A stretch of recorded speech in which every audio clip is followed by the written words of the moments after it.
Assalamualaikum warahmatullahi wabarakatuh.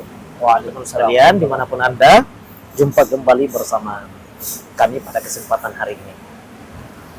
Sebelum kami memberikan pandangan kami menyangkut soal masalah tema kita yang sudah kita jadwalkan, yakni adalah menyangkut soal masalah pendidikan politik kita, Ustadz ya. Iya, betul. Jadi semoga rekan-rekan semua dimanapun diberikan kemudahan kesehatan oleh Allah Subhanahu Wa Taala dalam menjalankan aktivitas hari-harinya. Assalamualaikum. Waalaikumsalam warahmatullahi wabarakatuh. Sehat Ustadz ya. Alhamdulillah. Alhamdulillah. Jadi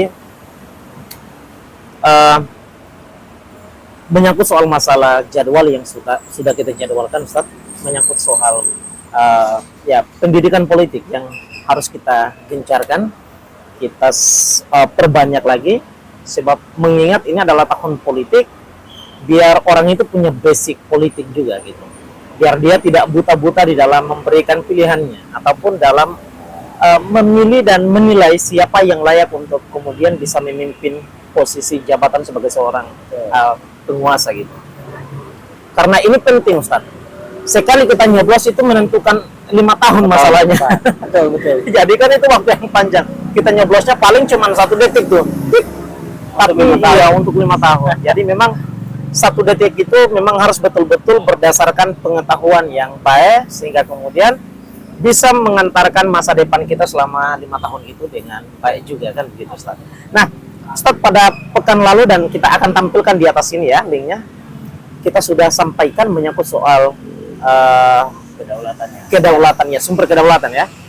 Dan saya kira ini pada kesempatan hari ini kita punya yang masih sama, yang kurang lebih masih relevan dengan pembahasan kita yang pertama, yakni adalah menyangkut soal masalah demokrasi. Gitu. Hari ini kita hidup dalam era demokrasi, ya kan? Nah, bagaimana kira-kira Ustadz demokrasi ini dalam 2 perspektif, ya kan? Demokrasi yang kemudian kita amini hari ini, dan kemudian perspektif kita dalam Islam, gitu, Ustadz. Ya. Bismillahirrahmanirrahim. Jadi pada kesempatan hari ini kita membuat satu pendidikan ilmu politik lagi. Ya, betul. Terkhusus dalam masalah Islam. Artinya ini As-Siyasah Islamiyah ya, artinya betul. politik Islam. Betul. Jadi harus kita kerangkakan dengan baik. Yang dimaksud tadi pendidikan politik adalah politik Islam. Satu. Yang kedua, hari ini berbicara tentang demokrasi. Demokrasi, jangan langsung berpikir bahwa kalau demokrasi itu hari ini yang ada di Indonesia, hari ini yang sedang diimplementasikan di negara Indonesia, atau kata-kata demokrasi yang ada dalam Pancasila begitu.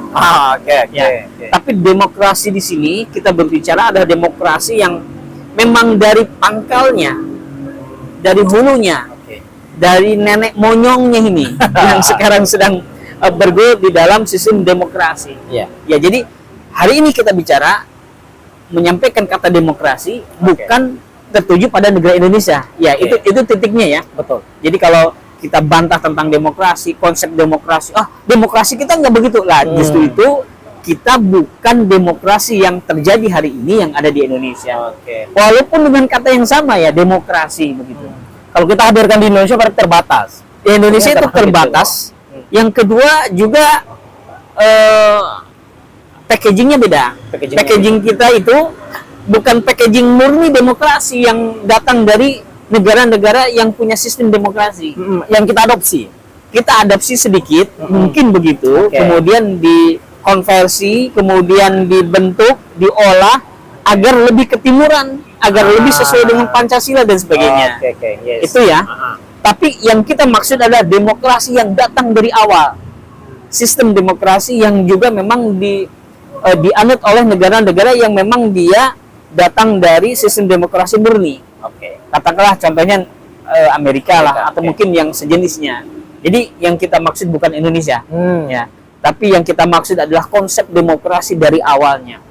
Makanya kata demokrasi itu muncul itu kalau tidak salah dari sejarawan Yunani, Herodotus kalau tidak salah, itu di abad 5 sebelum Masehi. Jadi kata demokrasi itu memang jauh-jauh hari sudah ada.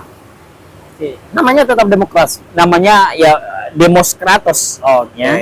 Makanya etimologinya demokrasi adalah demos kratos. Demos adalah rakyat, kratos itu adalah pemerintahan atau kekuasaan.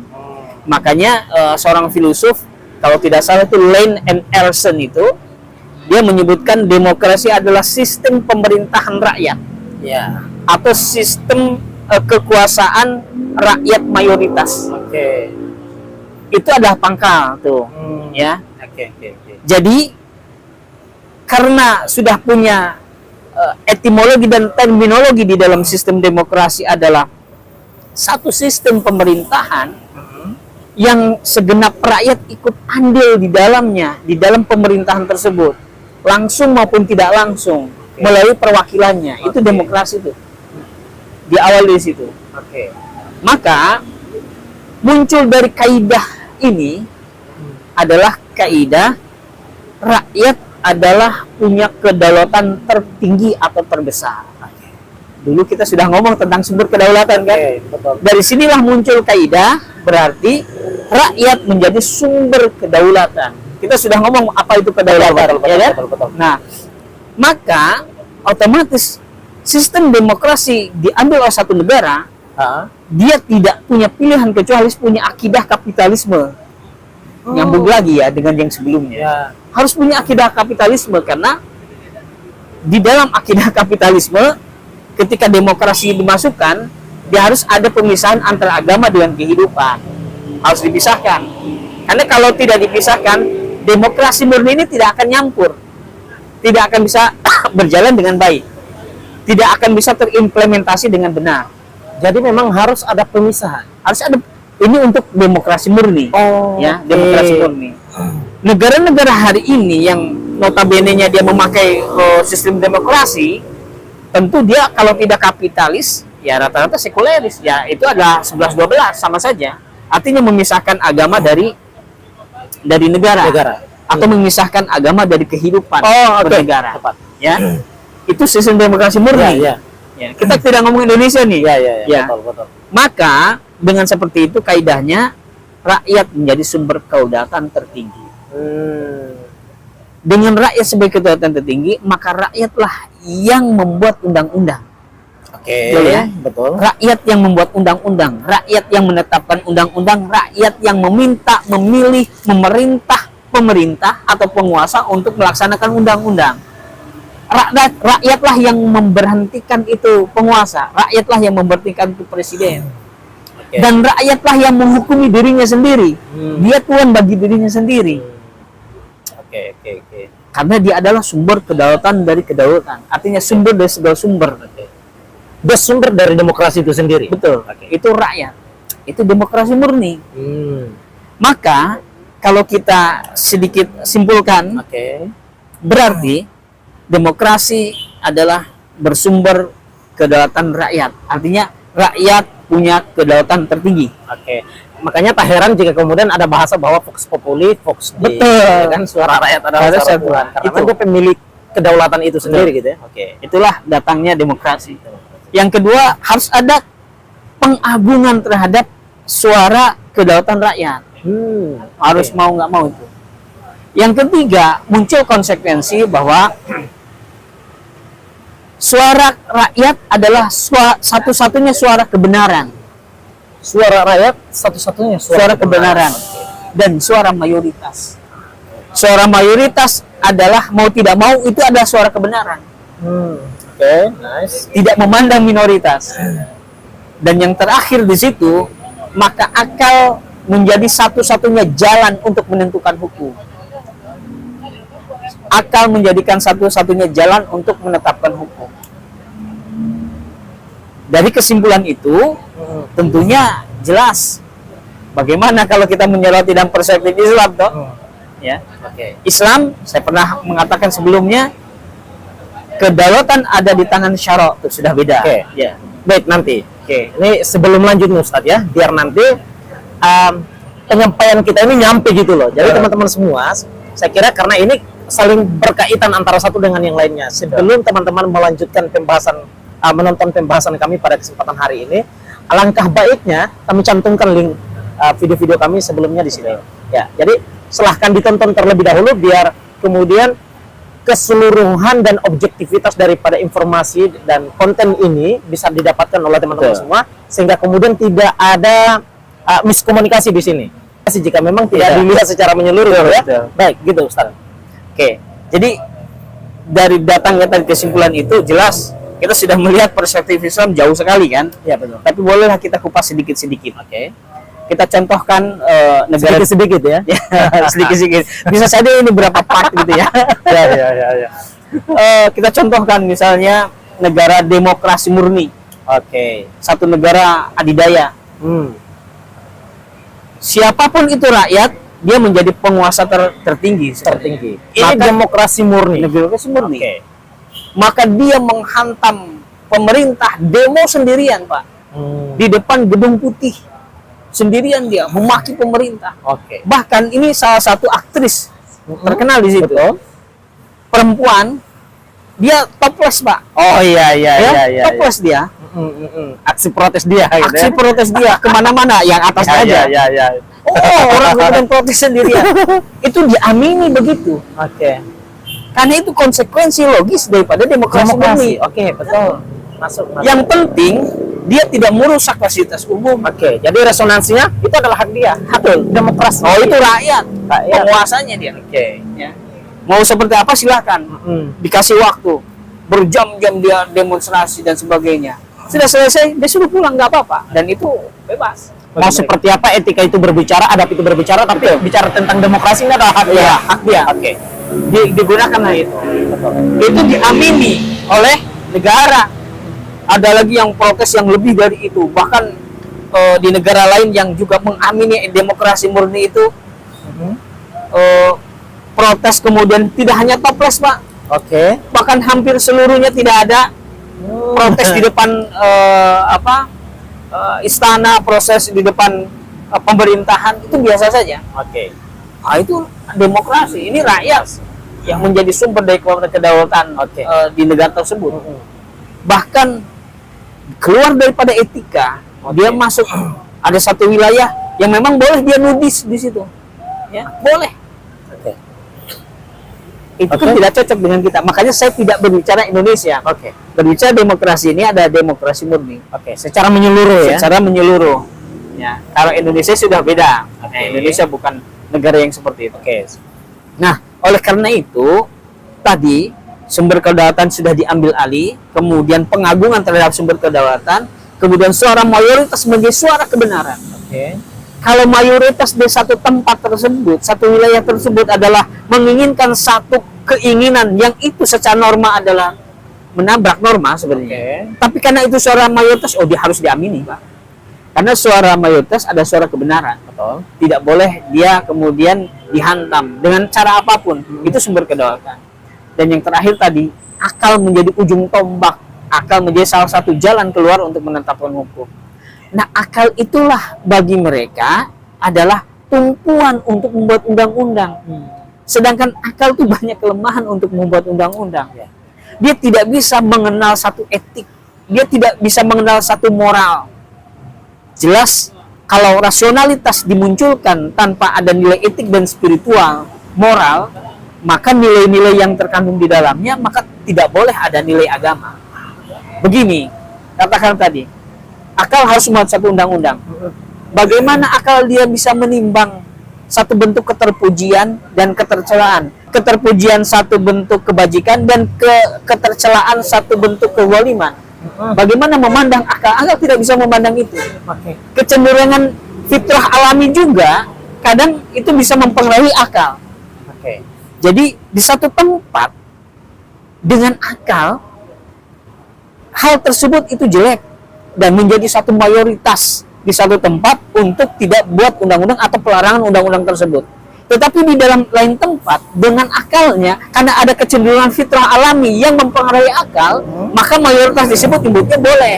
Maka jadilah undang-undang di situ boleh. Satu bentuk zina, di satu tempat Diperbolehkan. diperbolehkan. Kenapa?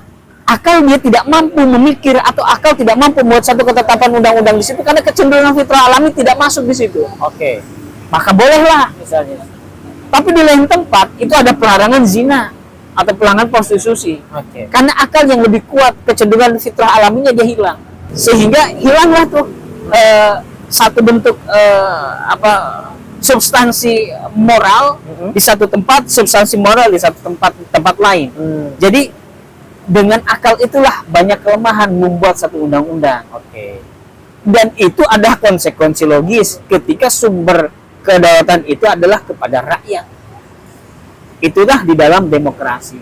Maka kita jangan heran ketika ke satu tempat negara tertentu misalnya, oh minuman keras boleh dimanapun Ya, boleh. Yang betul. penting tertib, yang penting tidak boleh ada perusakan fasilitas umum. Ya, Ya, Anda kalau mau mabuk ke situ muntah silakan, muntah mau 2 karung juga silakan, tapi yang penting tidak merusak apa-apa misalnya. Bisa Iya, boleh iya. begitu. Betul, Atau tempat betul. lain prostitusi malah didagangkan bebas. Iya. Ya, karena menurut undang-undang tersebut selama orang ada satu kontrak perjanjian yang sah menurut undang-undang ya boleh saja. Iya, betul. Jangan sampai ada salah satu yang dirugikan. Oh boleh saja. Oke. Ini demokrasi. Demokrasi. Mau nggak mau konsekuensinya begitu Pak. Betul. Makanya Muhammad Iqbal menyebutkan demokrasi yang diusung hari ini di Barat, demokrasi yang keluar dari nilai basis moral dan basis spiritual. Maka Islam tidak pernah menerima itu satu kata pun, satu huruf pun. Demokrasi hari ini yang dilontarkan atau digaung-gaungkan oleh dunia Barat. Jelas Islam menolak. Oke. Kemudian ada satu juga ucapan Muhammad Imarah misalnya. Kata beliau, demokrasi yang sekarang diusung oleh negara-negara Barat begitu sudah kering dari nilai etik. Sudah kering dari nilai etik. Dan juga kering juga dari nilai-nilai spiritual.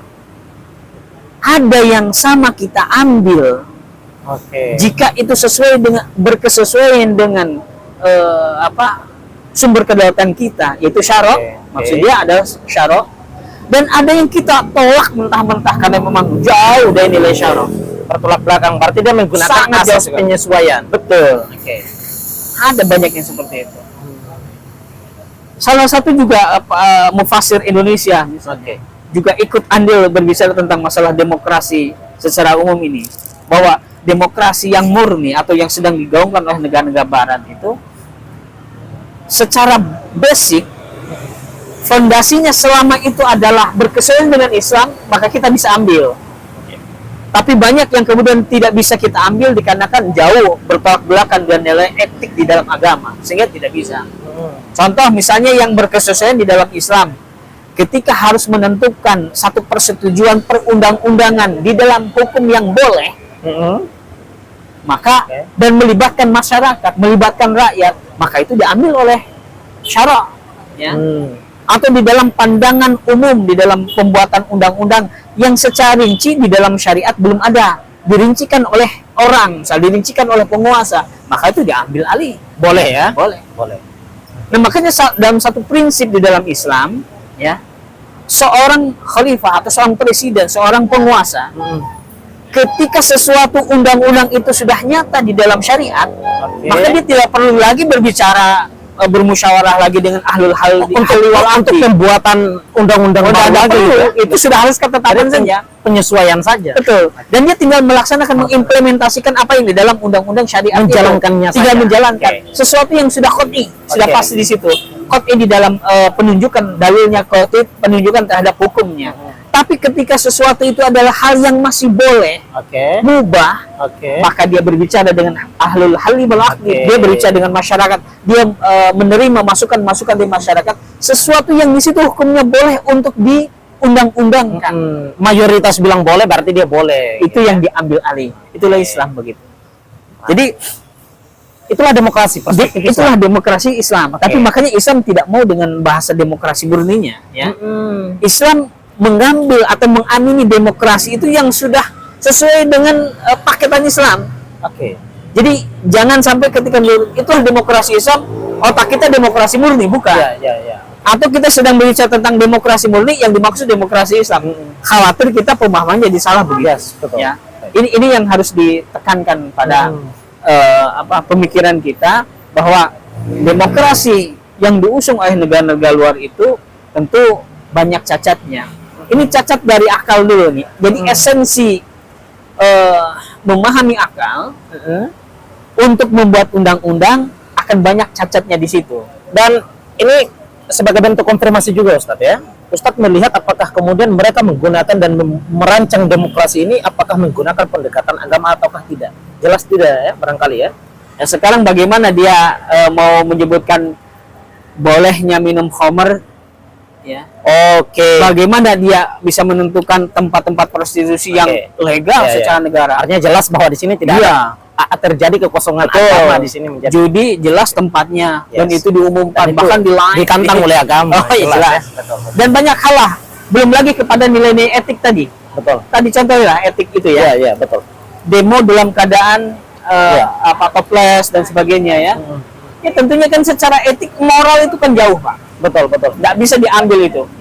Yang dia pandang kan cuma demokrasinya saja. Bodoh amat dengan apa kata agama. Betul. Bodoh amat dengan apa kata Betul. etika, adab dan lain Betul. sebagainya. Ya, gitu. tidak ada nilai-nilai moralitas begitu. Makanya kata Muhammad Iqbal tadi tidak bisa Islam mengambil alih atau Islam mengamini bahasa demokrasi murni hari ini yang kering dari basis moral dan nanti dulu kita filter dulu. betul. Mana yang harus Jelas. bisa kita ambil dan mana yang tidak boleh gitu ya. Baik. Jadi kalau sudah ngomong demokrasi Islam, berarti sudah ada filterisasi. Baik, betul. Jangankan Islam, Pak. Hari ini di Indonesia kan demokrasinya demokrasi Pancasila, berarti sudah ada filterisasi demokrasi murni yang sekarang dikembangkan di negara-negara barat dan sebagainya. Dikembangkan berdasarkan punya kita gitu, bagaimana budaya dan kehidupan kita gitu. Bahasa sudah beda. Misalnya tadi ada, walaupun sebetulnya itu terjadi belakangan ya, tahun belakangan gitu. Ada yang kemudian pakai kayak begitu, ngaksi pakai yang COVID kemarin kan, aksi protesnya dia karena soal masalah itu gitu. Nah, itu dianggap hak demokrasi. Tapi itu kan tidak boleh karena di Indonesia itu kan majority adalah menggunakan agama, pendekatan agama, maka sesungguhnya itu tidak boleh. Ini jelas sebagai bentuk bagian daripada pembeda antara demokrasi kita dengan demokrasi yang kemudian di luar sana. Walaupun sebetulnya murni-murni juga kita demokrasi. Harus lanjut ke part berikutnya. Kita nanti akan lanjut lagi ke part selanjutnya menyangkut soal masalah demokrasi ini karena ini menarik Ustaz. Karena paling banyak orang itu selalu berbicara mengatasnamakan hak demokrasi. Tetapi kemudian tidak memandang bahwa ada batasan-batasan yang dimana itu membatasi tentang hak demokrasi dia. Gitu ya. Kita pernah berbicara soal masalah itu bahwa adanya demokrasi karena memang ada batasan gitu ya. Betul Ustaz ya. Baik, jadi kita akan lanjutkan kembali perbincangan kita ini. Untuk sementara ya kita selesaikan dulu untuk azan maghrib. Teman-teman sekalian tetap ikuti kanal ini, insya Allah semoga kanal ini selalu menjadi kanal edukatif untuk anak bangsa Indonesia. Jangan lupa subscribe buat Anda yang belum sempat subscribe kanal ini. Assalamualaikum warahmatullahi wabarakatuh. Waalaikumsalam warahmatullahi wabarakatuh.